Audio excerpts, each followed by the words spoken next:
There are possibly more civilians working in Southwest Africa's operational areas now than there have ever been. Not all these people can count on a security force presence to guard them around the clock. In fact, with the gradual winding down of the war in Abambaland, there have never been so many non-military personnel about. I've no doubt that many of our Rhodesian friends, as they were then, will have a fair amount of nostalgia about seeing a vehicle like this again. This is the South African hybrid of one of many vehicles that were developed during the Rhodesian War. And quite a few are now finding their way into the operational area in Southwest Africa, adjacent to the Angolan border. This one is called the Spook, and it's used by civilian contractors who are responsible for hygiene, roads, health, post office, whatever. It's not a new development, but it's fairly effective. And as can be seen on the sides of this one, it's been in a scrape or two. Civilians use about a dozen different types of landmine-protected vehicles, some of which have never been seen on South African roads. Each government department has its own version: roads, railways, administration, post office, health, and so on. Okay, Roger. Just confirm that's 14 spoor, 1 hour old, and moving southwest. Okay, I've got it. Thanks, man. Craig Fulp, Lance Corporal, has been on the border for a year and works from the Base Operations Centre. During basics at 5-star in Ladysmith, we heard a lot of stories. A lot of terrorist infiltration, a lot of terrorists in the area, you know, that sort of stuff. People coming back with damaged legs. So I expected to come into a war, a physical war, where every day you'd be going out into the bush, approaching these terrorists and having this hand-to-hand conflict, you know. We have a follow-up spoor report from this morning's spoor of the 14 tours that have just come over the Copland. The spoor has now moved 10 kilometers south, and it's at Romeo Victor 7760 Extra Lima. You hear these people talking about the terrorists and them being in the area. Now, I wanted to come up and see for myself exactly what it was like to fight in the bush and to be in the bush. But it isn't as compact as it seems. You don't have so many contacts a day. You do encounter a lot of terrorists over a certain period, though. I think the hardest time up in the bush is that first month from Civvy Street, you know. Then once you've been here that first month and you start getting into the routine of things, then it's all right. The camp here itself, in Honor, I'd say it's one of the most well-equipped camps on the border. I mean, we have a swimming pool. There is TV available. There's canteen here, and they sell the luxuries of Civvy Street. You know, like tex bars and caravans, that sort of stuff. Chips in it. Come on, man! The worst thing about Inona camp itself, the RSM. Life in Inana hardly provides the comforts of home. This is the camp, incidentally, that the BBC World Service reported SWAPO had claimed to have destroyed with the loss of 66 South African lives in July this year. It said the camp commandant had also been killed. The men are given only the essentials they need to complete the 6-month tour. And then, much of the period on the border is spent patrolling the bush. Each man makes his own kinds of chores that are familiar in any man's army. The days, as they pass, are carefully ticked off by the boys up north. The States, as they refer to home, is remote, and possibly at times like this that thoughts turn to familiar faces and places. Several volunteer organizations provide a few additional comforts.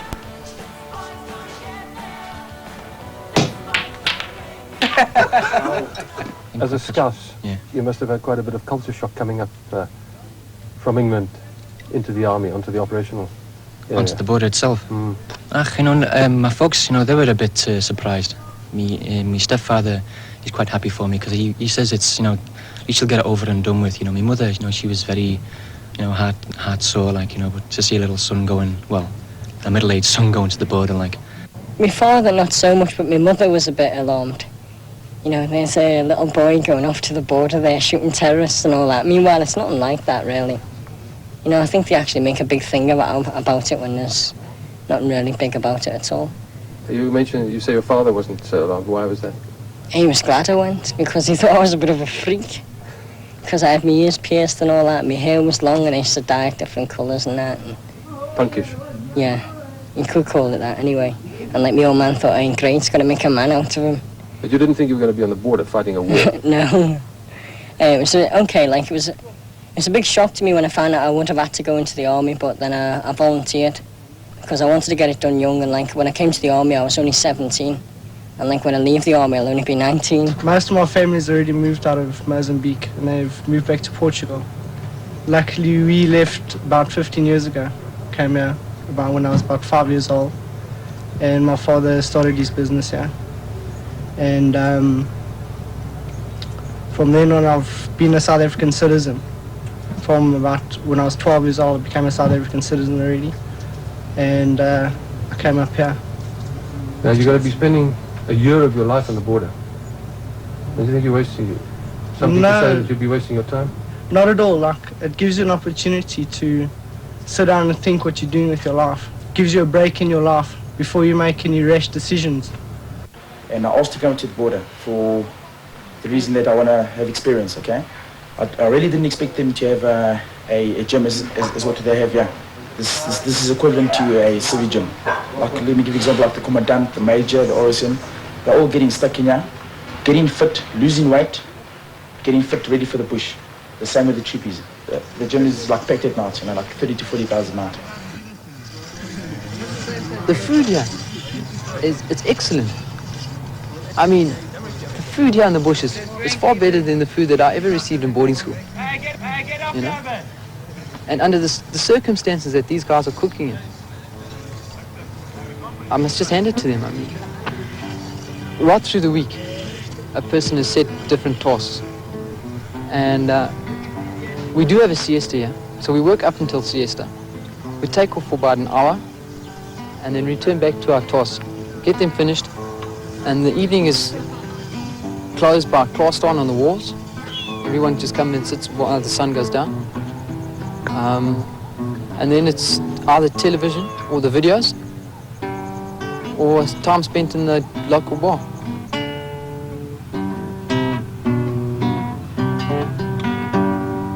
It's a low-key conflict we found, with the war seen almost as a diversion. Every man was aware of far greater threats lying further to the east, where the Soviets had launched a massive onslaught against Jonas Savimbi's UNITA movement. Both forces experienced the same sunset, the same terrain. Different conflict though, but the one almost inseparable from the other. For this reason, Inanna, like other camps in the operational area, routinely fires harassing rounds after dark.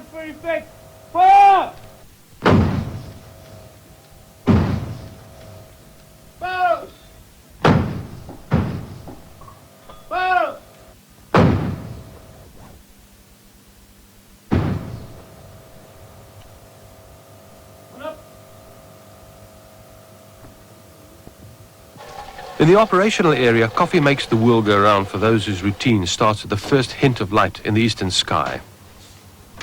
Though most soldiers don't spare the camp cook a second thought, until there's something wrong with the food, that is, his job on a more subtle level is as important and as vital as that of the highest ranking officer in the base. During Operation Savannah in 1975, there was more than one tale doing the rounds about the camp cook swapping his pots for his rifle when others were pinned down nearby. Lance Corporal Anton Diedrichs was badly wounded a year before this film was made, and the experts say he's lucky to be alive. It's almost a year since you were wounded. What was your first impression? We were driving in a convoy. It was from Dangwa to Inanna. It was on the Tolly Road. We were driving at a speed of 40 kilometers per hour. So what happened is we got a bit lost. We were driving too fast. So we were too more than fun on the convoy. So the two line in command of the Buffalo said, Charlie, let's slow down. So we were slowing down, so we were catching up a little bit. And as we were slowing down, we were at 10 km per hour. And we just hear this noise. And we didn't know what was going on. What was it? It was heat stream. So you were actually ambushed? Yeah, we were actually ambushed, yeah. We were ambushed, but about 21 tears ambushed us. And I was just feeling this like hot putty, like someone throwing hot putty something on my legs. So my legs were like, from a shockwave. So I was looking down and I thought to myself, yes, what's going on? Because you don't know how much, you don't know where you got holes in, you know what I mean? It came through on the floorboard about 5 centimeters high. It could have missed there, but it didn't miss. It came through and went through between my legs. As I looked down, I was looking up to my friend because I couldn't believe it. It was unbelievable. You always think things happen to other people, so I was looking up to my friend and I saw the blood in his face. So then I knew this is for real, you know. But that time we were already past the ambush for about 150 meters, and the rest of the guys, they fired with their R4s. They were a bit democratic, but they maintained. Africa's always been interested in the war in Abomberland, and especially today. And 1986 has brought a new development with this camouflage uniform, which is not unlike many camouflage uniforms that one sees around the world today, but excepting that this one is made in Kenya. It's neat, it's tidy, and on the label it says here, Manchester, made in Kenya. Perhaps a departure, and perhaps indicative of the fact that Africa might be producing more of the sort of goods that guerrilla armies need, sort of things that they formerly got from Eastern Europe. There's a curious difference with the camouflage uniform in that at fairly irregular intervals there are little holes all over the place. And we were baffled at first until we discovered that these holes were intended for ventilation, perspiration. The material being of a nylon nature, they must be terribly uncomfortable in this heat. And I think as the guys first come up here, it's very different. Like you get your first rat pack, and you actually don't know what that thing is. Because you don't know, you got to exist off this, and like it just looks like a bunch of plastic, packet stuff. Out in the bush, life is not all that different to camp, except that you carry all your needs with you, including early morning coffee. And here too, it's the most important drink of the day. On a long haul, close on the trail of a group of insurgents, it's often the last hot drink before nightfall, underscoring the basic nature of life in the bush in an area where the enemy might be present. These men take adversity lightly. They're tough and they're used to it. We joined them on their 13th day out, and the change of routine pleased them. There's not much entertainment on patrol. Rifleman Craig Bartlett finishes with the army in 4 months. He'll have completed his 2 years by then. For most of this time, he's been on the border. He's also the medic with this unit that we're with. Originally, he was an apprentice electrician. When he finishes here, he intends to go back to that trade. That's in Van der Bijl Park, although he grew up in Boksburg and went to school in Alberton. I asked him, have you ever had an experience of a casevac? I've had one before, yes. Where was this? It was further down on the last border trip we were on. And what happened? We had one patient that was quite badly injured. The other one wasn't too badly injured. Once we had done the necessary treatment on them, the life-saving treatment, and we did put drips in to stop the bleeding, basic ABC, just to keep him alive till the doctors could take over. And were you successful? Yeah, we were successful. The one patient, it was quite a while before he recovered, but we were successful in our taskings. For the first 2 months, I was thinking about a lot of things. I couldn't get the thought of what happened out of my mind. You know what I mean? So I was lying there for 12 months, and actually I couldn't walk actually by that time because I was so full of stitches, and you know what I mean. And for the whole time I was lying there, it's funny because if you're here, you think home, and if you're there, you think back to the army and your friends. So I was lying there, and I just want to come back, and I was actually making them more because I want to come back the whole time. But the treatment we got there was very good, and the people was very good as well. So I got back here. To go out and patrol, it's a person who actually looks forward to that time. I mean, we go out into the bush, patrol the area. I mean, when you're out there, you're your own boss, you know. So it's good to get out. During the infiltration periods, parts of Abomberland sometimes resemble a swamp. It's then that this sad land can look quite spectacularly beautiful from a passing chopper. The contradictions associated with the Bombers' War are largely dictated by the seasons. During winter, there's not enough water to allow for the movement of large numbers of insurgents through sparsely inhabited areas. The locals have little water in their own areas, and food is often short. Consequently, SWAPO has built up a fairly reliable pattern over the past decade or so of preparing for the major invasions of Southwest Africa during winter and infiltrating southwards with the first rains. Then they also have the advantage that the rain makes follow-ups difficult for the security forces. The wet season is not necessarily an unpleasant period. It never gets really cold, and the bush is serene and often beautiful in its naturalness. But the war doesn't go away. So nobody takes chances. There's always the possibility of a contact, and troops adapt to the evening light by applying camouflage cream, appropriately named by its manufacturer, Black is Beautiful. SWAPO also indulges in graffiti. An udder on a cow indicates water is available, and an extra tail food, a buffalo troop carrier. This is a SWAPO combatant lying in ambush alongside an RPD machine gun, an enemy jet, an AK. Patrols of this nature can be tiring. It's heavy going in the sand, almost like a desert. But a good team like this one can average 30 kilometers a day. And they do, usually in the early part of the day and towards evening, as it is now. Life on the hoof during a routine patrol can be tough. Some youngsters are just not cut out for hostilities and often cannot take the pace or the threat of possible action. Then these men are often relegated to duties back at base. But for the average troopie, this is the excitement, the break from routine that Corporal Craig Phillips spoke about earlier. To some, it's the stuff around which a good yarn is often spun.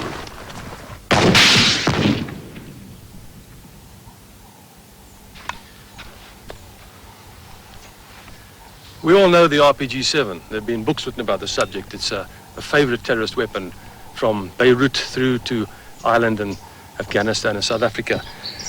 This has been with us for the 2 generations of fighting. But now, there's a new weapon. This is the definitive terrorist weapon of the 1980s, and it's the RPG-75. It's only this size. The back folds out to another foot or so. We won't do that on this occasion because this one has taken a bit of beating in the contact in which it was captured. There's a bit of shrapnel over here, so I'm not going to fiddle with it more than I need to. Basically, it is handheld like the RPG-7. It has sights which open up, again, because it has been beaten. It is held over the shoulder in this way, and the target is sighted, and you let grip with the trigger, which is over here, and that's it. Now, what makes a difference is that it hasn't got as large a warhead as the RPG-7, and it hasn't got the range, but it is still a very, very effective weapon of war. The documents, one of the little documents that we found inside here is a small piece of plastic, and on the paper, on the Russian instruction sheet, it stated there that there was a date stamp of December 1977. So obviously it's been in development a long time, or maybe these are prototypes. What is very important and quite significant as far as we in Southern Africa are concerned is that the only other place where this weapon has been deployed is Afghanistan.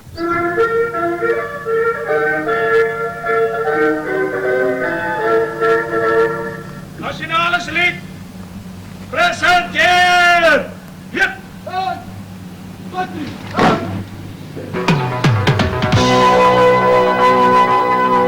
Oshokati remains the center point of the war, controlling all operations in the region, as well as some of those a little further afield. It seems that Oshokati town has always been a place of interest for the military. It was first an administrative center in the 50s and was then composed of not much more than a few buildings, some shops, a police station where I stayed the night once en route to Angola, and a garage. And the schools, teaching the new generation of Ovambo who will take the nation into the 21st century.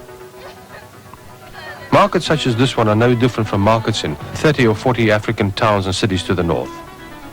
They are not particularly hygienic, but they serve their purpose and form a daily focal point of domestic activity for the locals.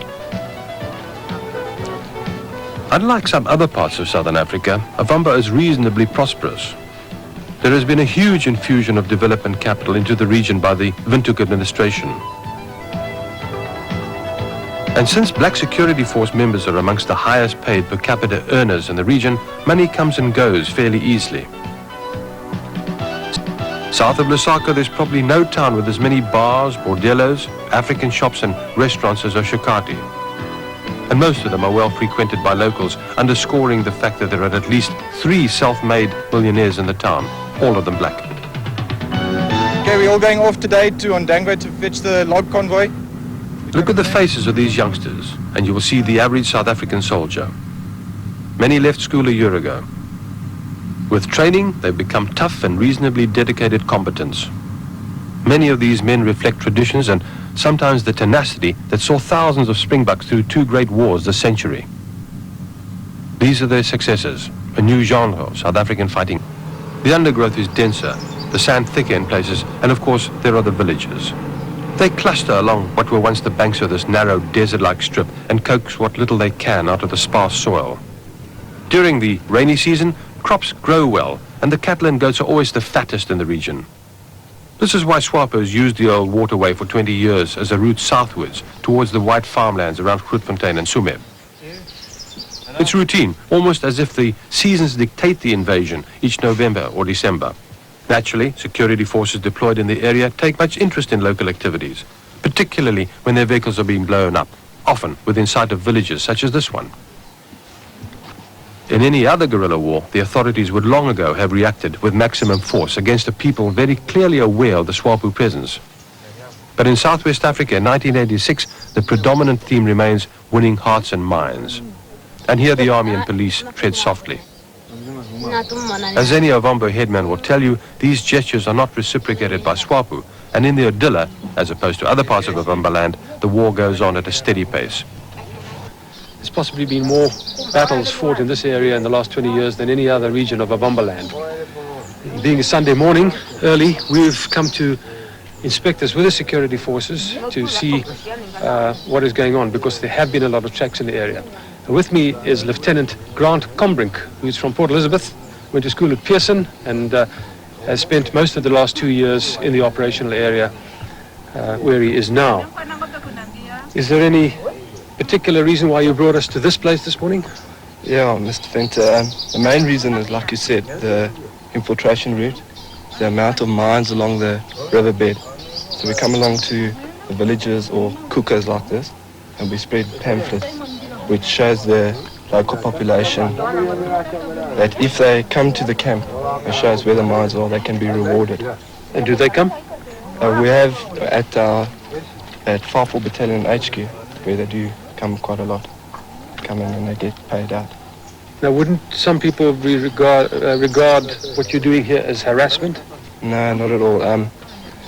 Lots of the local population, they actually enjoy it when we come around and hand out the pamphlets and that, and it's not a harassment because we actually have quite a good time with them when we come in. We laugh at each other and all that, because there's always that communication gap. And sometimes I come to the village without my translator, and when I try and communicate with them, we always end up laughing at each other. It's only about 7:30 in the morning, and I see quite a lot of beer around. Is this part of the course? Yeah, it's part of the course. Yeah, they're mangoes, they're like national drink. I find them every time when they walk with their cattle or their buck, or they've always got their bottle of mango with them. They go and they stop, they have their, like we have our smoke break, they have their mango break. Apart from the sergeant, every single one of these troopies in our group was under 20 years old. Lieutenant Grant Combrink is into his 2nd year of operational duties, and at the time of our visit, he was only 19. As he said himself, the responsibilities for maintaining the equilibrium are tremendous. But a new generation of South African youngsters seems to be coping reasonably well with the kind of problems their parents know very little about. From my point of view, if I can sum up why I think we're winning the military war, is that after 20 years, if we do not know our enemy by now, we will never know them. We have good intelligence. We perfected our fighting abilities through many experiences in the past, and also Swapo's disability to organize and to work in big, large groups inside the country and not getting new recruits from inside. We are definitely winning this war. We haven't won it, but our opposition isn't heavy. You know, looking at the whole war, looking at the South Africa's position, your own wounding, do you think it was worth it? I mean, in your mind? Yeah, I think it's worth it. It's something you can't run away from.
After the formation receives its mission, a planning cycle should be initiated by the formation staffs.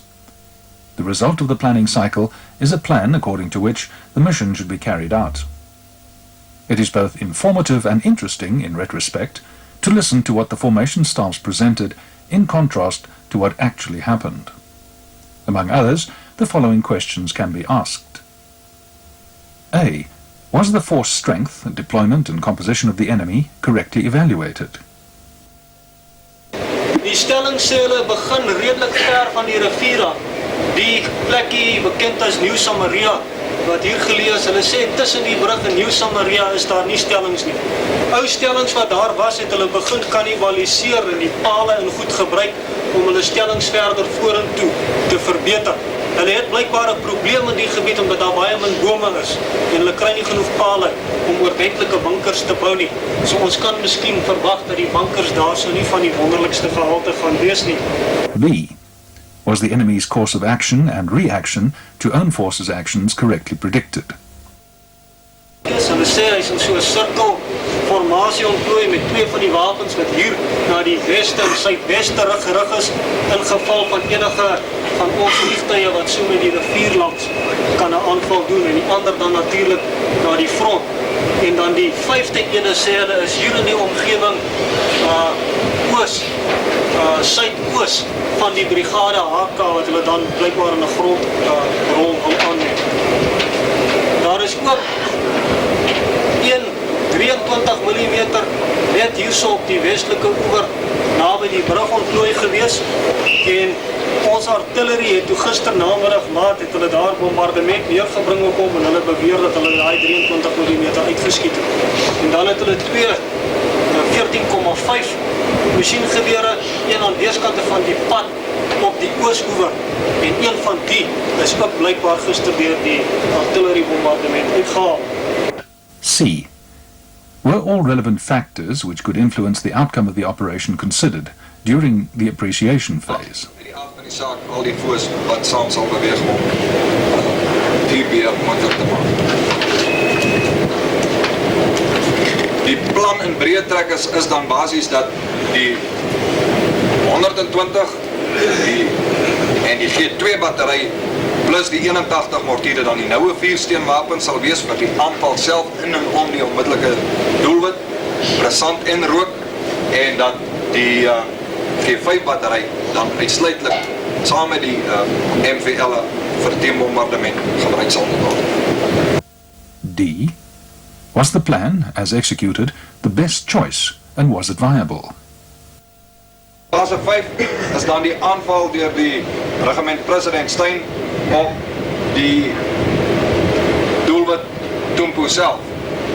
Hierdie aanval voorsien ons om plaas te vind deur 'n tankeskadron wat die aanmars lei, gevolg deur 'n tweede tankeskadron as 'n diepte element om te gebruik vir manoeuvrering. Hierdie formasie voorsien ons sal hoofsaaklik in 'n boksformasie beweeg om sodoende die Ratel 81 mortiervuur peloton sowel as die hoofkwartierelemente wat in die middel saam beweeg te beskerm. Die mag sal dan ook gevolg of vergesel word van 2 plofhouders om die mynvelde te bres. Rollers word gemonteer in die omgewing van die VVG om die tanks te spaar en hierdie tankafstand om die oorverhitting te verminder. Hoeveel rollers het julle? Op hierdie stadium gaan ons, as ons al die onderdele bymekaar kry, bevestig 3 rollers hê. 4, maar ons sal net gebruik maak van 3. Goed. Die res van hierdie maggeneraal van regiment president Steyn sal nie verder vorentoe beweeg as hierdie voorversamelgebied en sal net daar bly as 'n reserve element om te gebruik indien die situasie dit wel genoodsaak vorentoe. Ek voorsien dan dat die mag die mynveld met die rollers sal opspoor, plofhouders daar sal gebruik en dan deur middel van maksimum rook wat voorsien word deur die 81s, sowel as die 120 mm battery wat in die noorde is, sowel as die G2 battery wat by 2-1 brigades oustellings ontplooi is, dat hulle maksimum rook en brisant as noue vuursteen wes en oos van die rivier op daai gebied sal lewer. Ek voorsien dat alles goed gaan, dat die vyand hierdie doelwit sal ontruim wanneer ons ongeveer halfpad deur hom gevorder het. Indien die situasie hom voordoen dat vir een of ander rede ons teen donker nie daarin kon slaag om daai doelwit te verower nie, dan voorsien ek dat ons op 'n stadium die namiddag of gedurende die dag dan nou sal terugtrek en dan 'n nagaanval sal moet probeer met 3-2 bataljon wat dan die tank sal lei in die aanval op die Tumpo-gebied self. E. What can be learned from the operation in order to ensure fewer mistakes in similar operations in the future. Logistical support was executed both by road and by transport aircraft at night. C-130 and C-160 aircraft were used for replenishment of urgent logistical supplies from Rundu to Mavinga. From Mavinga, general supplies were transported by road to the brigade administrative area. Artillery ammunition was transported directly to the A echelon or gun positions. It's interesting to note the landing procedure that is followed at Mavinga. Torches marking the runway are lit by UNITA soldiers who sleep in trenches along both sides of the runway. This takes place only seconds before the aircraft lands. The pilot makes contact with the control officer at the airfield by radio. It is vital that the aircraft approach the runway directly, as it would be too risky to circle the landing strip first. This must be done in total darkness. As the aircraft moves down the runway, the backflow created by its propellers extinguishes the torches. Only the light inside the aircraft and the lamp on the forklift are on during the unloading process.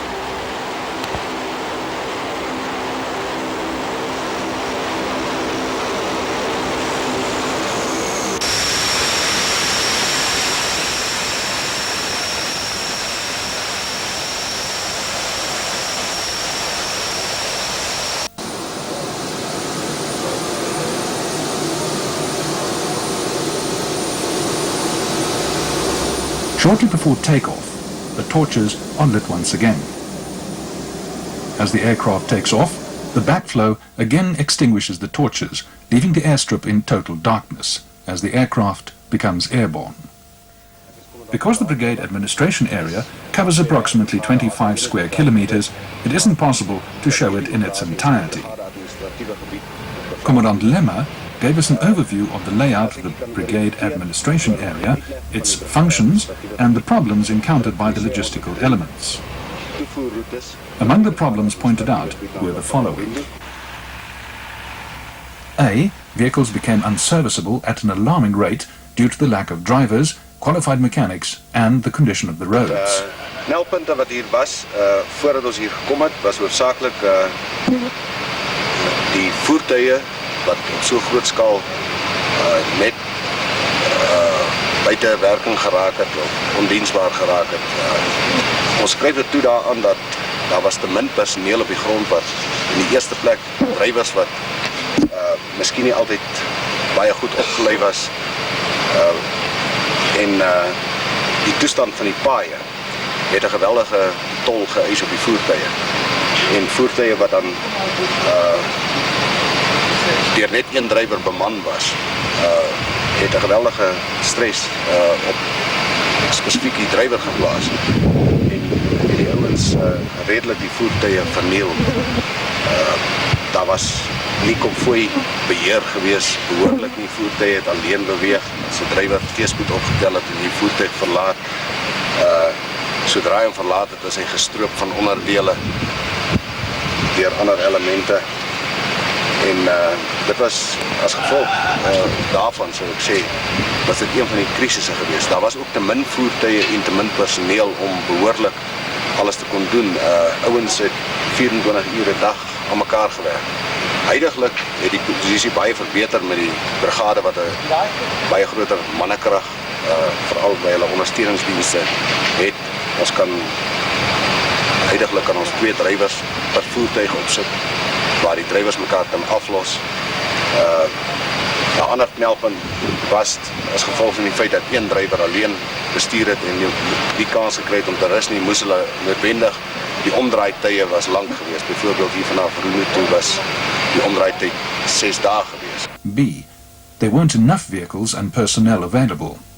Only one driver per vehicle was the order of the day. Due to this situation, drivers could not be relieved to rest, which lengthened turnabout times considerably. C. Certain commodities could not be replenished fast enough. There was a shortage of spares, such as tank power packs and rattle engines. D. Artillery ammunition placed a heavy burden on the logistical effort.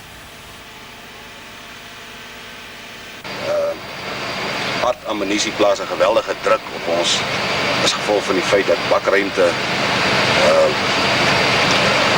ammunisie vat geweldig baie bakruimte, maar nie soveel missiele en het jy geweldige klomp voertuie nodig net om ammunisie alleen te vervoer. Nou ons probeer nou dit oorbrug die probleem deur van die lugkop af die voertuig op wiele te hou in die brug net as 'n in transito te hou en reguit bestuur na die front en dit daar ook op wiele te hou so ver as moontlik en dan die voertuie om te ry op 'n een-vir-een basis leeg vervul.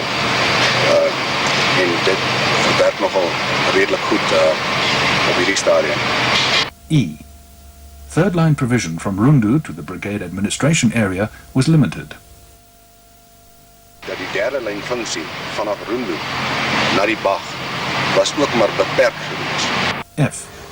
Drivers drove too fast on the roads, causing vehicle breakdowns and accidents.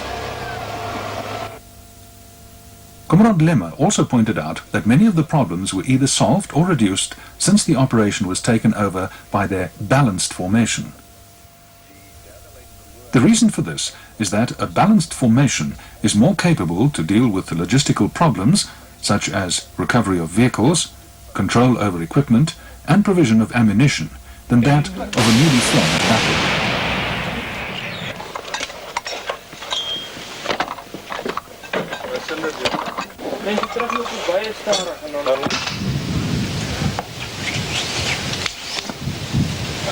Captain Cyril van der Merwe, battery commander of the G5 battery, described the layout and routine of his battery.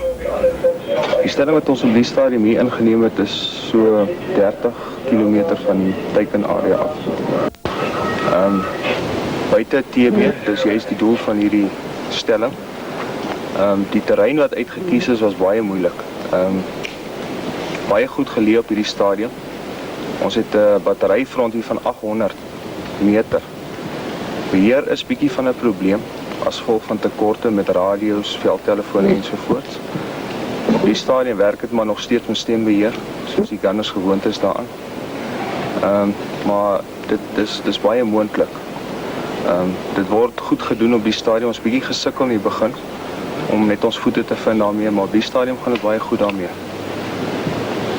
6 G5 op die stadium is hier ontplooi, waarvan ons 2 uitgeskryf het vir swerftake. Maar jy het 6 hier oor en 2 is weg, so ja, 6 op die stadium. Ja, 8 kanon waarvan ek 2 uitgeskryf het. Ongeveer 10 km noord om die noorderteikens en TB take beter te kan verrig as gevolg van ons beperking. Ons is heeltemal buite TB afstand op die stadium. So ons het geen bedreiging op hierdie stelling as sulks nie. 2-3 wat die ander swerfkanonne is, hulle kan TB trek. Dis hoekom by hulle is kamouflering ingrawe absoluut essensieel. Hierso werk ons ook absoluut onderdekking. Alles is ingegrawe behalwe die geskit self, maar kamouflering is baie goed. En mix op die stadium is 2-3 keer 'n dag oor ons en ons is nog nooit opgespoor nie. Ons kry gelukkig 'n vroeë waarskuwingsstelsel, 'n Victor, wat ons 7 minute gee om te kamoufleer. As ons in die middel van 'n bestoking is, geskit word leeggemaak, lope gedomp en gekamoufleer. Alle voertuie onder dekking in, alles het kamoufleer net te oor, personeel staan vas. So op die stadium nie so groot bedreiging vir ons meer nie. Ja, en die beskerming van jou stelling? Beskerming op die stadium word deur UNITA gedoen. Ons het 'n brigade. Maar alle brigades is baie kleiner as wat ons aan gewoond is. Hulle is 132 man om my. Maar dit wissel tussen 70 en 90 wat Paul hierso is. Hy rekkie groepe gaan uit vir waarneming by die Quito self. Maar op die stadium ons beskerming word baie goed gedoen met hulle lugafweer wat natuurlik 1000 meter agter ons lê. So beskerming is baie goed op die stadium. Take wat julle afgehandel tot nou toe? Taak op hierdie stadium is meer net kwelvuur. Ons het die brug volgens een waarnemer het ons die brug geknou gegee, maar op die stadium opereer met vlotte. Ons het al 'n paar radarstelle uitgehaal, moontlike BM21, maar dit kon nog nie bevestig word. Maar op die stadium lewer ons redelik effektiewe vuur op die teikengebied. Al die prioriteitteikens word natuurlik, dis net stil registrasie wat ons los vir die dag. Ons het, asof met stelpunt het ons naby teikens gevier en ek dink ons moet redelike welslaam met die dag te hê met die G5 as soks. Goed, en dan die opleiding van jou battery? Die opleiding was baie vinnig geweest. Dit was oor 'n tydperk van 3 dae. Dit was met staande mag personeel wat hier was voor ons. Dis nou omskakeling. Dis net omskakeling. Gelukkig meeste van die mense wat hier is, het opleiding gehad. Die omskakeling op die gunners as sulks was nie so groot probleem nie. Tegnies was daar 'n paar dinge wat die mense moes byleer, maar dit is ook in die 3 dae redelik alles goed gedoen. Op die stadium al wat ons kniehalter is tekorte.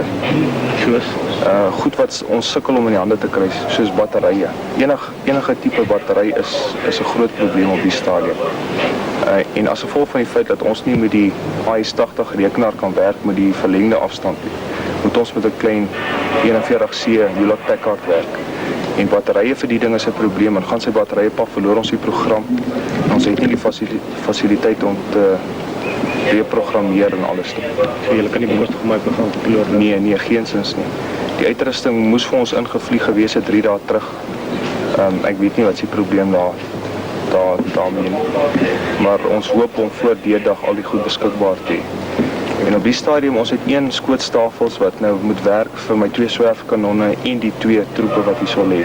So op 'n stadium is dit 'n probleem, en omdat ons nie beheer het, goeie kommunikasie het, as gevolg van ook batteryprobleme. Skep dit probleme dat ons nie so vinnig vuur op die teiken kan kry as wat ons graag dit wil hê nie. Maar dit is oorkombaar. Ons opereer so op die stadium en ek dink onder die omstandighede gaan dit redelik goed. Ja, en ammunisie? Ammunisie is nie 'n probleem nie. Ammunisie het ons op die stadium wat vir niks skrik nie. En bodembloei, ons het min bodembloei, maar ek dink vir die dag doeleindes het ons heeltemal geneem. Ammunisie is nie so 'n probleem nie. Ammunisie op die stadium kom in groot vragte aan. Ja. En die tydperk wat van die aanvraag tot dit hier kom is baie vinnig. So ek glo nie dit is 'n probleem op die stadium. At one stage, the G5 battery was attacked by a MiG-23. The gun detachment, which bore the brunt of the attack, tells the story. Uit en goed. Toe kom ons skielik oor by ons vuurweerpos Victor. Toe het ons gehoor een kom oor en toe hoor ons die afterburners van die Victor wat aangaan. Toe sê my nommer 3-0 dipenaar vir my, ons begin aanhardloop gate toe en goed. En toe hardloop ons op tot naby ons gate en toe skielik kyk ons op en ons sien die ding. En ek vra hom toe nog, ja, wat sy rook om nou uit die vliegtuig uit. En al wat hy vir my gesê het is, gate toe. En naaste waar ons toe gaan is, waar ons was nie by ons gate nie, maar by ons slaapplekke geweest. Toe hardloop ons binne in ons slaapplekke. Goed bylas. Okay, wat doen nou daarna? Ja, daarna natuurlijk toe ons nou, na alles nou deurgegaan het, al niemand het eintlik besef die vuurpyl het geval of iets, ne? En toe, ewe skielik toe ons nog sit in ons bouwies en goed, toe kom die 30 mal deur ons stelling gehardloop. Ons kon dit sien hoe hulle deurhardloop. En na alles nou toe kom almal uitgestorm en niemand besef nog daar lê 'n vuurpyl of iets, ne? En ons is nou op pad na ons gate toe en skielik sien ons hierdie ding hier voor ons. Die eerste ding wat ons maar doen is, toe skatter ons na die vuurbeerpos toe. Dit was maar blind op. Nie 'n slag nie. Wel, daar was 'n slag bokant ons kop wat ons heeltemal so geruk het en goed. Ja, daar was redelik baie slag geweest en daar het baie grond hierdie lug getrek. Ja. Dis heel wat stof ook geweest. Jy het nie besef eintlik wat dat was. Nee, maar wat sleg was, kolonel, op baie stadium is nie een van ons was onder oorhoofse dekking geweest nie. Almal het in gate gelê, maar dit was net seiltjies oor, dit was ontslag.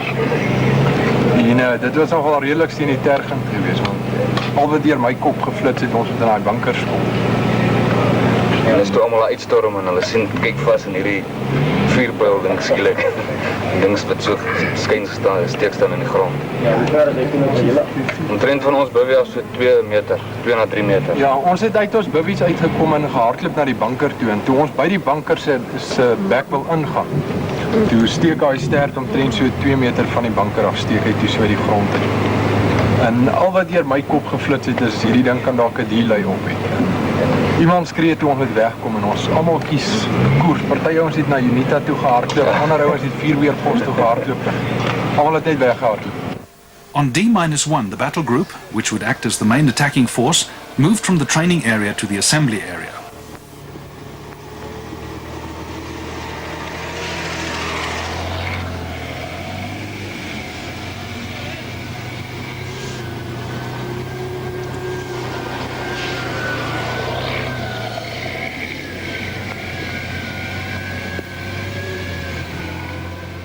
Their own forces moved back to the training area, from where the remainder of the operation could be executed.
At Brigade Headquarters, full medical facilities are available, enabling patients to receive the finest medical treatment.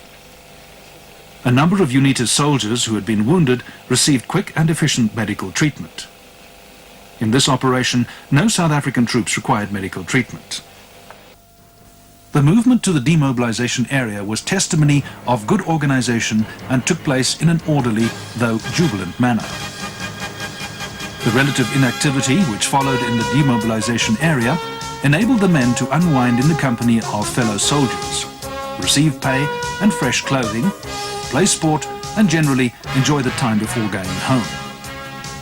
The organization in the demob area was also of the best, and everything proceeded according to plan.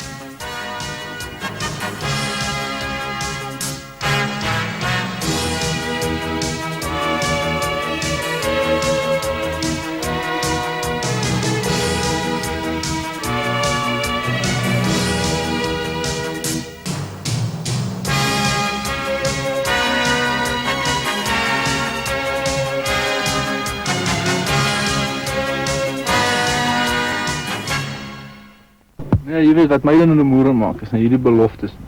Daai generaal my sê, vertrou ons manne soos ons julle vertrou. Nou maak hulle beloftes en hulle kom niks na nie. En al die dinge, jy weet, soos ek het gesê, is die laaste aanval. Soos hulle het oor die brug het, hoe kan trek ons terug. Nou wil hulle Kwiet toe vat en al die strom. Ag nee, wat dit werk nie so nie. Vadergaand is ons, het ons beweeg saam met die mense om die volgende te gaan doen, soos byvoorbeeld wateraanvulling, die mense se voorrade ensovoort. En met die wat ons gery het ons, namelijk die voertuig 65 Alpha, die volgende afgetrap, namelijk 'n landmyn. Nou ja, wat gebeur het en so kan ek nie vir julle sê nie, want dit was baie moeilik en dit was hard geweest. En Na die ongeluk, soos ek sê, was ek maar heeltemal senuwee wrak ensovoorts gewees. En ons het daar gesit en ons het vir die mense gewag, hulle het die voertuig kom haak, opgetel en hom gesleep. En ek het vir hom gewag plus minus 4 dae en toe het hulle my laat weet ek weer die ding kom haal sodat ek maar weer kan voortgaan met my operasie. En dit was met my eintlik hoe dit nou was die boot toe ek nou daai dag die ongeluk gehad het met my voertuig. Na die ongeluk, nadat ons gery het en so aan, toe die voertuig kom haal het en allerlei dinge, het ons bietjie met die mense gaan selfs en so aan en daar het ons nou agtergekom dat die voorwiel en nog ander dinge heeltemal gebuig is en afgeblaas is ensovoorts. En ons het so dinge in ons voertuig, naamlik 'n wit kat. Verbeel jou, 'n wit kat, ek vra vir julle. Maar nou die ding is halfpad doof ensovoorts. En met die aand dat ons nou die ongelukkie gehad het, was hy heeltemal, kan ek sê, mal. Ek myself was mal. Die mense in die voertuig was ook heeltemal senuwee wrak ensovoorts, maar geen mense is daardeur benadeel nie en ek dink dit was net, dit moes seker maar so gewees het dat ons nou daai aand moes gery het en die ding nou daar al was en die ongeluk. Soos ek sê, al wat ek kan sê is die aand van die ongeluk kan ek op my knieë gaan en ek kan die Here net sê baie dankie o Here dat ons veilig uit daai ongeluk uitgekom het. Dis al wat ek kan sê daaroor. Regtig. Ons is die dag al by die uitvaartspos, dis nou die LWT. Rato moes reggemaak word en ons het daar gesit. Ek het besluit, okay, vandag ek by die LWT, hoekom worry, ons grawe gat, mix bom ons nooit nie. Draai die hele storie uit en verster, een vriend, hy grawe toe maar 'n gat. Ek wil nou nie daarby wees nie, want hoekom moet ek 'n gat grawe? Die mix sal die LWT nie bom nie.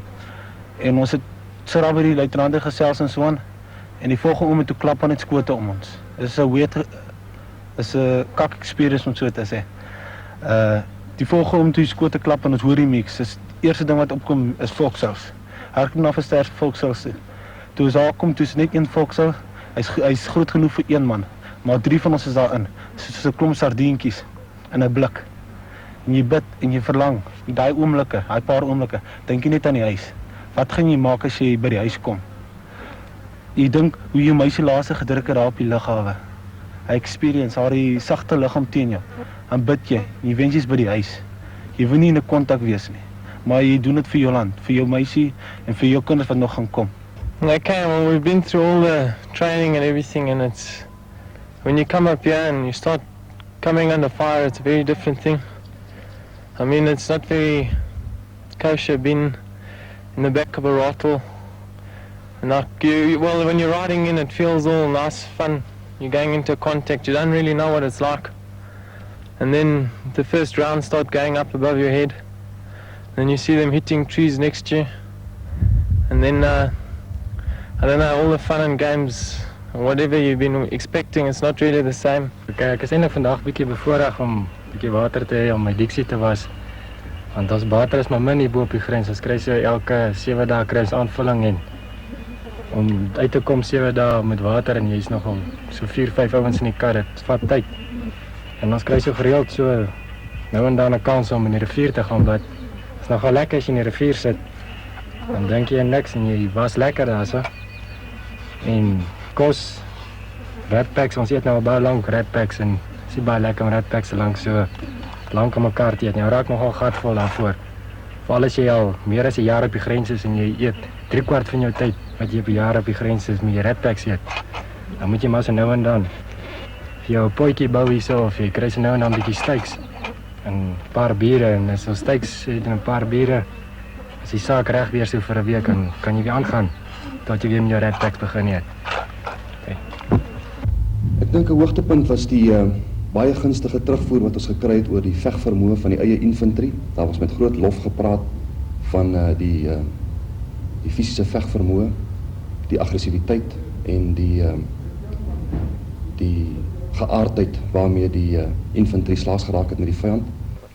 Ek dink die sterre van die operasie was die kombinasie van die G5 kanon, sy vernietigingspotensiaal, sowel as die infiltrasie observasieposoffisiere wat tydens hierdie operasie aangewend was.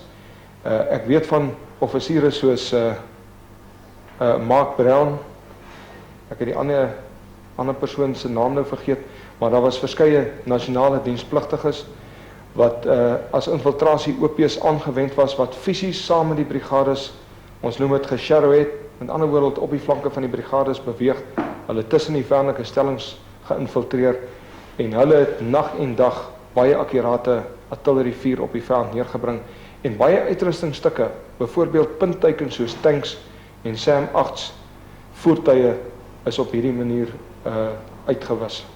Ons het elke keer wanneer die tanks in 'n aanval betrokke was, ingeluister op die betrokke eskadron net van Major André Retief.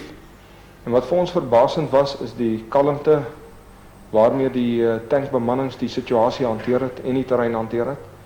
En dit was interessant, elke keer as hulle 'n vyandelike tank waargeneem het, is daardie tank of daardie panservegvoertuig uitgeskiet sonder veel drama. En dit het ons beïndruk. Soos in enige oorlog is daar ook noodwendig die ledige ure wat omgekry moet word.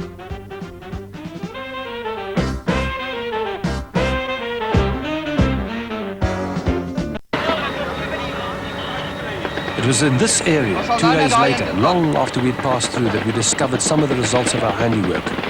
Those were the scenes that introduced this film.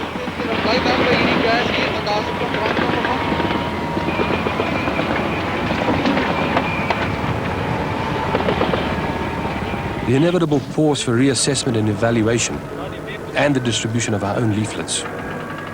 Then a very personal tragedy. One of the young engineers attached to our unit, Candidate Officer Kutsia of Uppington, died within minutes of us taking these pictures. The first thing that SWAPO did when they heard us coming was to lay anti-vehicle and anti-personnel landmines. Suddenly the war was very real for us all. The first prisoners were brought in. It was their job to indicate where the rest of the bombs had been laid.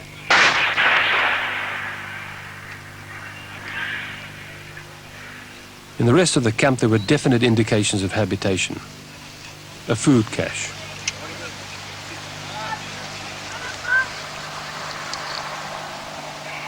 And more bunkers, some of which the troops blew up with as little dislocation as possible to the rest of the operation. Acres of underground installations demanded prompt action from dozens of search and destroy teams. Those bunkers which did not contain ammunition were also blown. Experience had taught that terrorists sometimes linger below ground until the attackers had passed.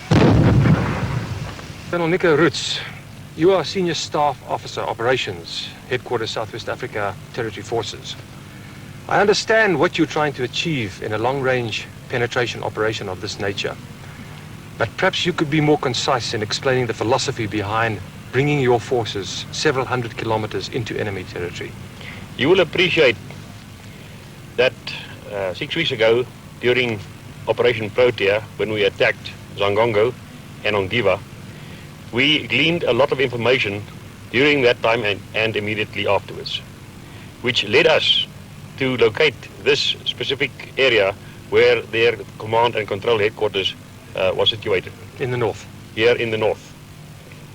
It was then decided to attack this command and control setup of SWAPO. But this is the first time you've ever come this deep. Isn't this a dodgy exercise in terms of logistics and supply? Because all these vehicles need fuel, you might be cut off, you need more ammunition. That is so, it could be. But the fact that SWAPO has been disrupted to such an extent that they have been forced to move so far north of the Southwest African border has necessitated the fact that we have to move long distances to get to grips with him. For a few moments, we thought we were under attack. Heavy blast and secondary detonations immediately adjacent to our headquarters caused most of us to take cover. It took Major Andy Anderson moments to evaluate the situation and act. He promptly jumped into the troop carrier, then already on fire, started it with difficulty, and drove it past the rest of the ammunition dump and assembled helicopters to safety. Troops unloading captured ammunition had accidentally exploded an RPG-7 rocket. It was the sort of sequence most cameramen dream of. Louis Breitenbach was on the spot and risked his personal safety to cover it. Helicopter crews didn't need to be told to move their craft. Anderson was approximately 4 seconds clear of the burning buffel when it exploded.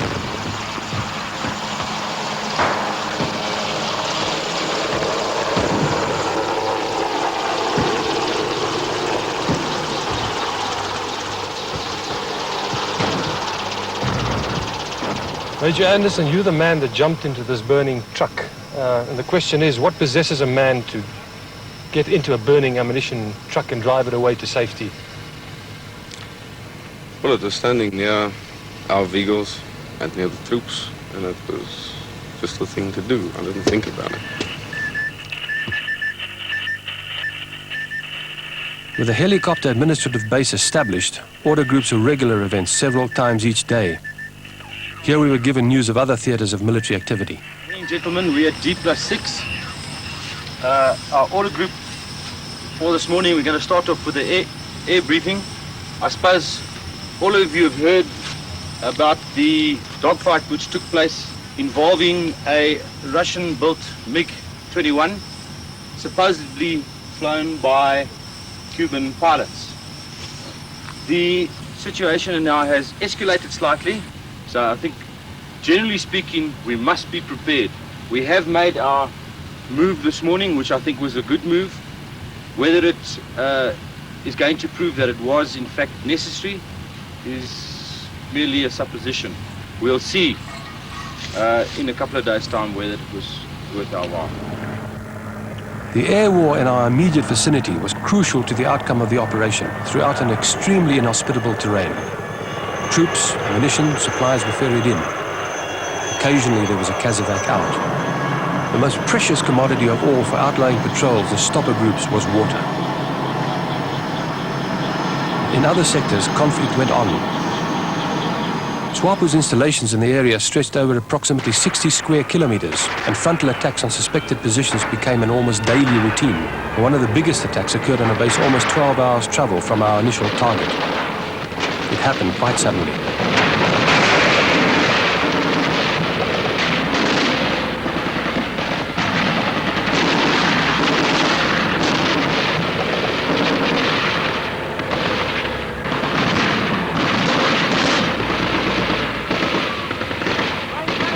Encounters were sporadic and over almost before they began. All part of an extended front that sometimes yielded results and sometimes didn't.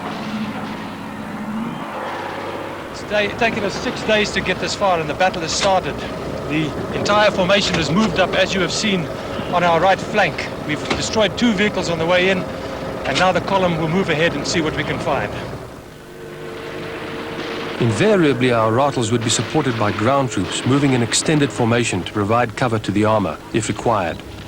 Engineers would follow, or depending on circumstances, even precede the main line of attack. Their job generally was restricted to clearing or destroying enemy installations, such as this one, lined inside with ammunition boxes, which could possibly have been booby-trapped. 2 engineers laid one of the captured Russian TM-57 landmines that had been recovered earlier in the day. A hefty charge of plastic explosives was added to the bomb.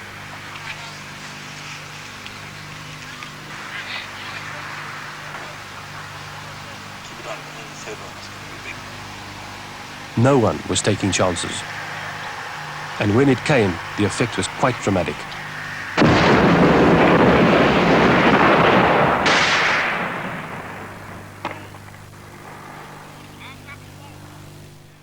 Nena Joe Manose, figment of our imagination.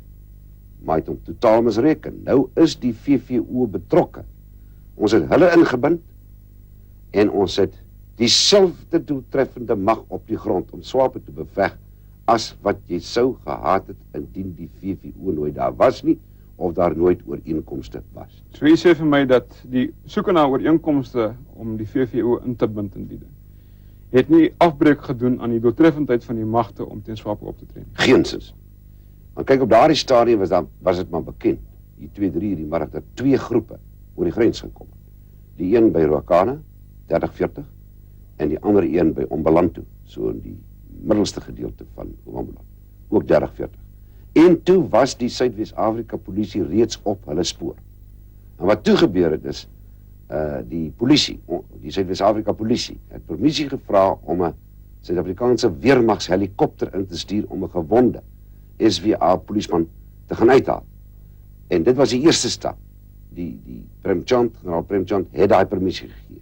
En toe het ons van daar af teruggekom elke keer en gesê, nou moet julle toelaat dat sekere bataljonne moet toegelaat word om hulle basisse te verlaat en om die Suidwes-Afrika polisie te gaan help. En daardie ooreenkomste is ook bereik, soos Suid-Afrika het, binne die raamwerk van die ooreenkomste gebly, terwyl SWAPO se beeld as die verbreker al skerper en sterker begin uitstaan. Goed, SWAPO, die ontaak is nou ingebind in die ding. Ek wil net hier daar wys dat daar gesê is vandag in Windhoek, dat daar slegs 9 van die polisiemag waarnemers van ontaak reeds op die grond is, in Suidwes. In watter mate is hoe werk die prosedure, in watter mate is VVO personeel betrokke by hierdie elemente wat jag maak op SWAPO?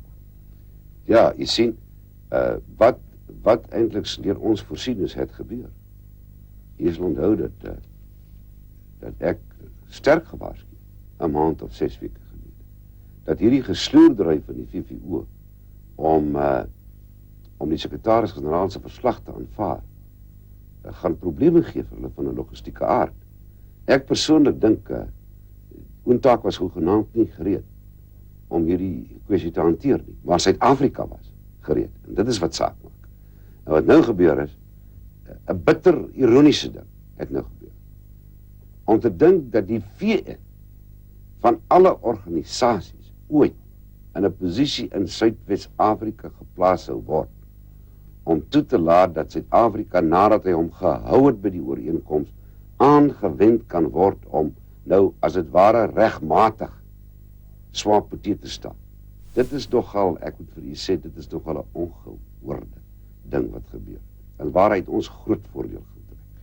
U meen dus dat SWAPO die ontaak effektief op die oomblik gesien word om teen SWAPO aangewend te word? Wel, jy het gehoor wat sê meneer Nadjou. Hy het hulle ten sterkste veroordeel dat hulle dit toegelaat het. Ten sterkste. Want hy weet wat die sielkundige effek gaan wees. Jarelang was SWAPO die kan amper sê troetelkind van die VVO. Hulle is selfs verklaar as die enigste wettige verteenwoordigers van die mense van Suidwes-Afrika. Nou met eens, het jy totaal omgeswaaie posisie. SWAPO is die indringers, die verbrekers van ooreenkomste. Die VVO is daar en het geen keuse gehad as om Suid-Afrika toe te laat om teen hulle op te tree. En boonop het jy die moontlikheid, ek wil dit nie hoorstel, van 'n veiligheidsraadsvergadering wat SWAPO gaan veroordeel. Nou stel dit nou teen die jarelange uitvloek van Suid-Afrika deur die VVO, dan kan jy eers sien hoe groot die ommeswaai werklik is. Goed, daar is dus definitief politieke voordeel vir Suid-Afrika aan hierdie situasie, maar intussen sterf daar mense op hierdie oomblik in Suidwes-Afrika. Watter punt sal die Suid-Afrikaanse regering doen wat hy deur u gedreig het om te doen, deur die hele proses te laat skipbreuk lê, of minstens op 'n stadium te bring waar hy nie voortgaan? Solank SWAPO se wandade en verbreking ook deur die sekretaris-generaal en die VVO erken word, is dit zeer sekerlik in Suid-Afrika se belang om hom te hou by die ooreenkoms. Daarom is dit vir my van deurslaggewende belang dat ons moet wag op die Atessari se verslag oor daardie gebeure wat maak verneem word teen hierdie tyd wat ons nou gesels met mekaar reeds in New York by Dr. de Kwelja behoort te wees. Meneer Botha, om af te sluit, sal Suid-Afrika dit oorweeg om weer militêr in te gryp indien die situasie dit regverdig? Opnuut en die VVO ondanks. Dit is wat ek vir mevrou Thatcher Saterdag aand gesê het.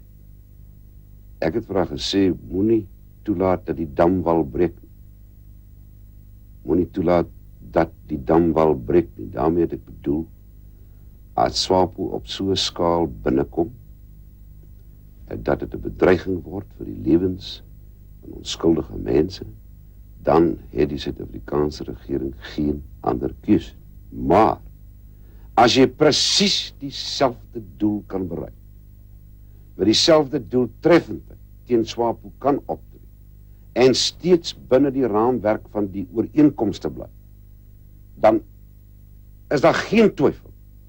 Bevestig Suid-Afrika sy rol van leidende streeksmoondheid wat verantwoordelik optree, wat binne die raamwerk van ooreengekome verdrae optree en dit steeds reg kry om doeltreffend teen die indringers op te tree. Dit is ons eerste prys. Die Botha, baie dankie vir dit.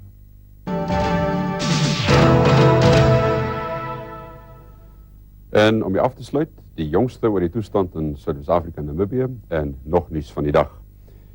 Om aan te sluit by André Leroux se voorlaaste vraag aan meneer Botha. Die jongste dodetal in die gevegte in die noorde van die land kom nou op 161 te staan. Altesaam 143 SWAPO-insurgente is reeds dood, terwyl 18 van die Suid-Afrika polisiemag in die gevegte gesneuwel het. Vroeger het die polisie gesê dat daar nog sowat 200 zwaar gewapende insurgente in die gebied is. No self-respecting country would allow such blatant violations of its borders and the suffering that citizens had to endure as a consequence of these violations. The situation called for a preemptive strike against SWAPO installations in South Africa. For this purpose, a balanced mechanized force of the South African Army, as well as elements of the Southwest African Army and the South African Air Force were assembled. The operation would be the biggest land-air operation by South African forces since the Second World War.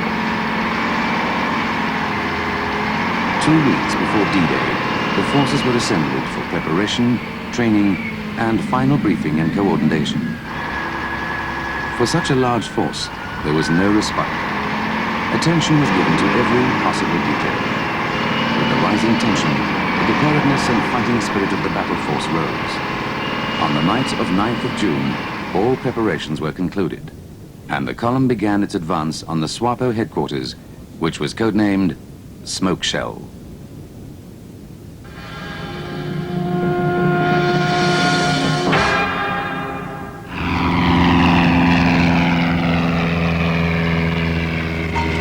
Daybreak, D-Day, 10th of June, found the task force deep inside Angolan territory.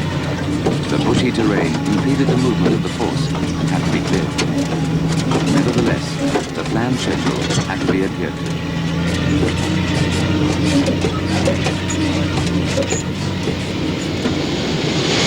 A few minutes before 8 o'clock, the rumble of the advancing column was lost in the thunder of strike aircraft of the South African Air Force as they started their attack on the SWAPO headquarters. The area where a support base had to be established was reached on time. The terrain was prepared and the necessary fire support positions established.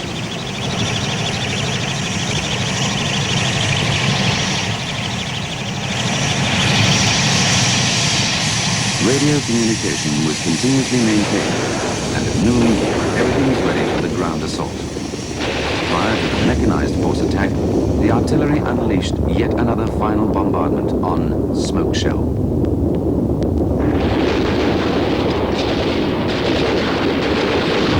A base area spread over 65 square kilometers and consisting of 13 sub-bases was attacked. Throughout the whole area, there were underground bunkers which complicated the mopping up.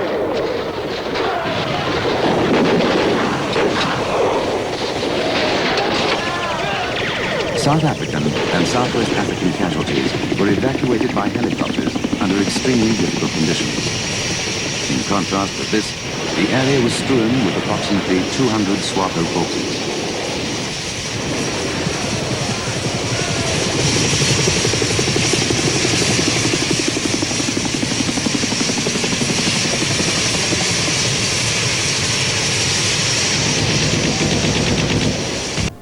Enormous amounts of ammunition, mortars, rockets, landmines, and AK-47 assault rifles were found.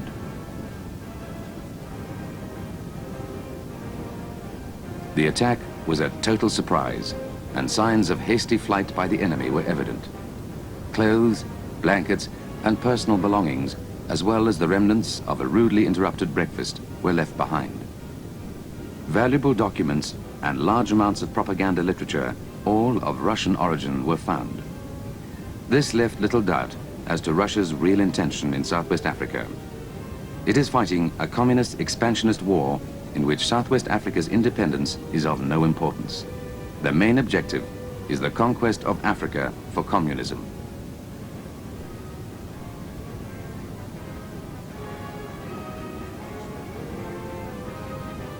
In their headlong flight, the attaché case of the military commander of SWAPO forces in southern Angola was left behind.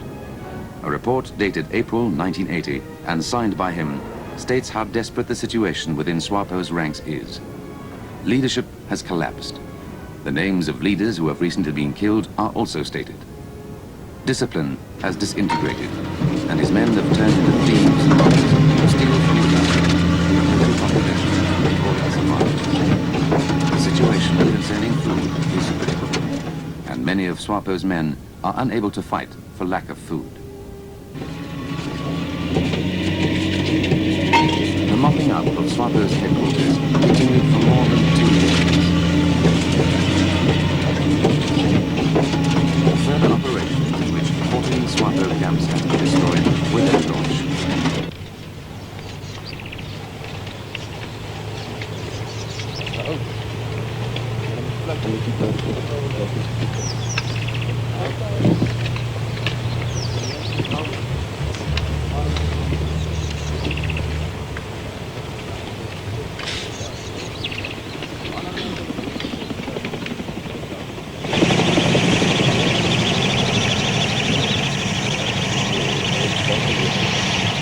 Aircraft were employed to drop pamphlets which notified the local population that the operations were aimed at SWAPO and that they had nothing to fear. Caches of weapons and other equipment were found everywhere. What could not be brought back was destroyed. The mopping up operation took a long time, for every underground bunker had to be checked for mines and booby traps.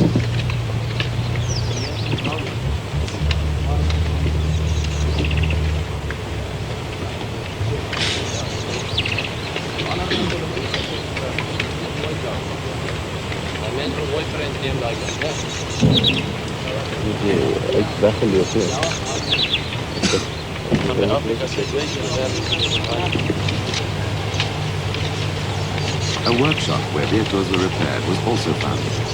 The condition of the vehicles, spares and equipment testified to the lack of discipline and the careless manner in which SWAPO handled the expensive presents received from its Russian benefactors.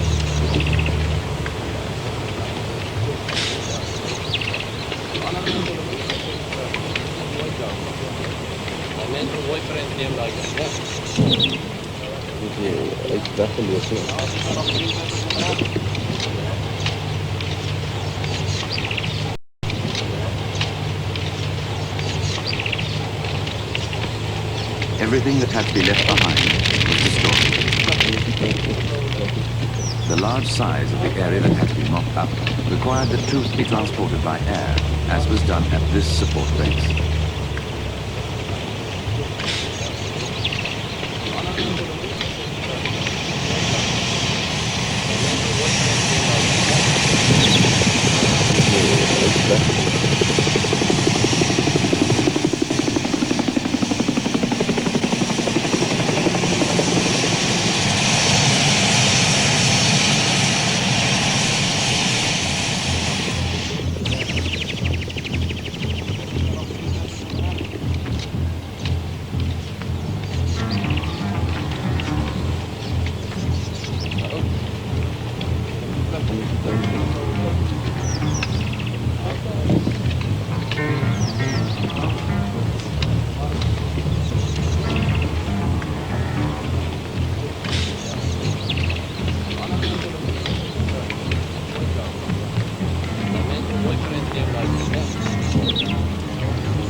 this mopping-up operation, the General Officer commanding the forces invited the press to attend. On answering a question concerning Swapo's resistance, he said, Ons het dieselfde ondervinding gehad 4 Mei 1978. Hulle was vasgekeerd met 4 ander besighede en al wat hulle kon doen was om te beklei. In hierdie geval op die 10de was hulle ook verras geweest en hulle het die voertuie gehad waarmee hulle kon allemaal weggaan, behalwe die leierselemente nie. En hulle het net een opsie gehad en dit was om te beklei. Dit is daarom wat hulle wel vastgeskop het. Maar die ander wat nou nog hier in die bosse is eindelijk maar op je hart wordt en het biedt. Ik wil eigenlijk zeggen geen weerstand biedt. Hulle mag misschien eens goed op je aftrekken als hulle verrast wordt. Maar verder is hulle optreden niet wappers nie. En ik denk die Zuid-Afrikaanse soldaten dan zelf weer een dwars bewijs. Alle structuur is totaal ontbracht. Behalve voor gebieden nog misschien in die westen van Angola. Als daar enige contact was tussen die veiligheidsmachten en Angolezen, dan is het blote toeval. Of natuurlijk, omdat we Swapo en NPL-partijker gemengd kan optreden. Maar ons het eindelijk niet baie zulke gevallen gehad.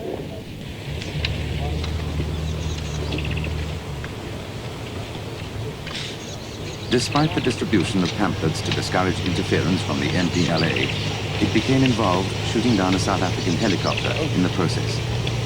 Having escaped from his attackers, the pilot set out on an adventurous journey of 50 kilometers, having to fight hand-to-hand with the terrorists along the way. On reaching the South African lines, he was evacuated by helicopter.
Meanwhile, the removal of equipment and material captured from the enemy was being done by helicopter.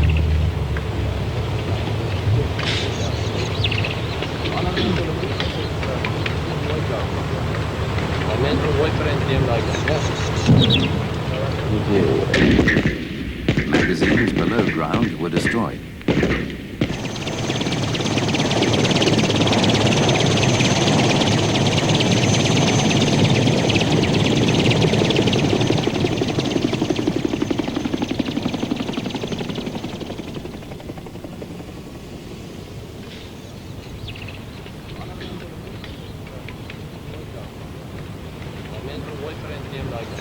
At Wandangwa, the captured arms and equipment were shown to representatives of the international news media.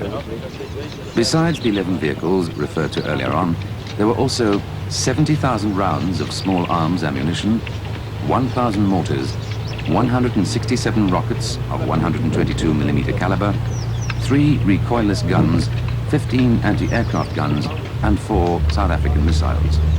The captured vehicles carried heavy loads of fuel. There were also rubber dinghies, radios, gas masks, tents, and rolls of uniform fabric. In total, some 250 tons of arms, ammunition, and equipment were captured. The small arms captured ranged from the latest Soviet and East German models to antique collector's pieces.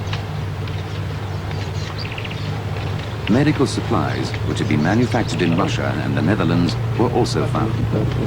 Some of these originated from the United Nations Relief Fund for Children, UNICEF.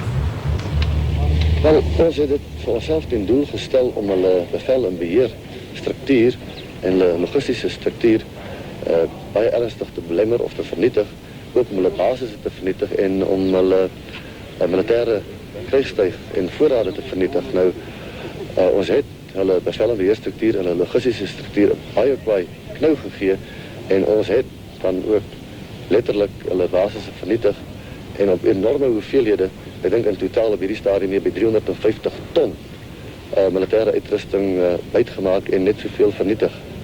Hoekom het die operasie so lank geduur? Wel, die terrein het 'n baie groot rol gespeel in die sin dat dit is absolute plat terrein en in die meeste gedeeltes is ook baie dicht met bos. Dan kan mens ook nie eens praat van terroriste basisse nie, dit is meer basiskomplekse en hierdie basiskomplekse is baie tientalle kilometers uit mekaar uit en dan binne elke kompleks is die verdedigingsstellings en bunkers ook baie ver uit mekaar uit. Om hierdie basisgebiede dus op te ruim is 'n tydrowende proses en ons kon in die waarheid nie eers te voet deur al die bosse gaan om die opruiming behoorlik te doen nie. As iemand wat iets skepties was teenoor die beweerde suksesse van die weermag, was ek bly verras deur wat ek gesien het in die operasionele gebied, toe ons die wapens wat buitgemaak gewees het deur die Suid-Afrikaanse weermag in Suid-Angola besigtig het. Wat my getref het was die massa, die getal wapens wat ons gesien het. Dit het uit allerhande wapens bestaan en selfs voertuie. Meeste van die wapens het communistische kentekens gedra en dit is vir my 'n oortuiging dat SWAPO 'n marxistische, communistische organisatie is. Because of the shortage of food in the southern part of Angola and the military activities by the South African Army, we can expect many of the SWAPO personnel, SWAPO terrorists to return to Ovambo to find food and shelter.